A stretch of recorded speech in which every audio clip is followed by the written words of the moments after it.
шығаратын да ат. Атыңды шығаратын да ат. Жамандықтан да шығады атың. Атыңды шығарма. Деп үлкендер. Бәленбайдың баласы дегізіп ат атандырып сүйек сындырма дейді.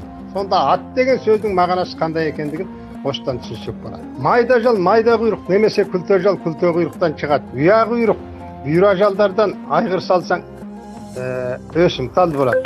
Тайында алғанда мойын ұзындау болса, кішкене салалырақ болып, сонда өседі. Мойыны бір тиған қысқа жылқы көп өспей қалады.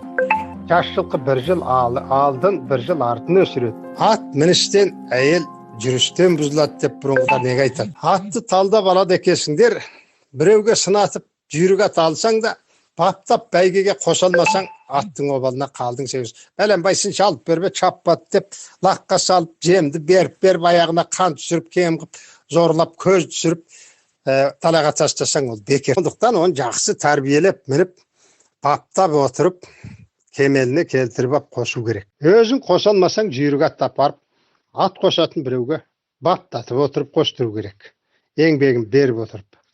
Соң бабын үйреніп ап, ат қалыпқа түскөсін артынан қосуыңа болады. Жас биенің баласының маңдай еті қалың болып, тұяғы қалың жұмыр тұяқ төңкерген шыны ұқсапты. Бұның турасы тез қызады дейміз. 5-10 километрлік майданға жүгіреді.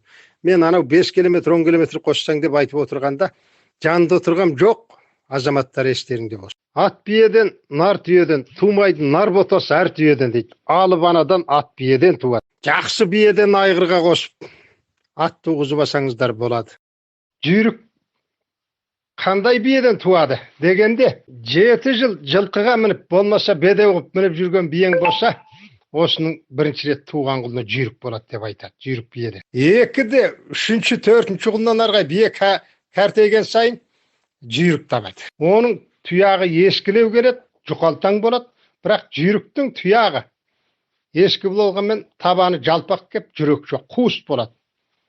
Яки бас бармағын сияды. Ал басы етсіз болады, ол маңдай еті жұқа, көз отты болады жүйріктің. Баптап мініп, жалдың басына шығып, тері алып әрбері жүргеннен кейін қаңтарып қойып қарап тұрсаң, жүйрік аттың көзіне қарай алмайсың. Бұршақтап, жастанып кетеді ұзаққа қарағанда.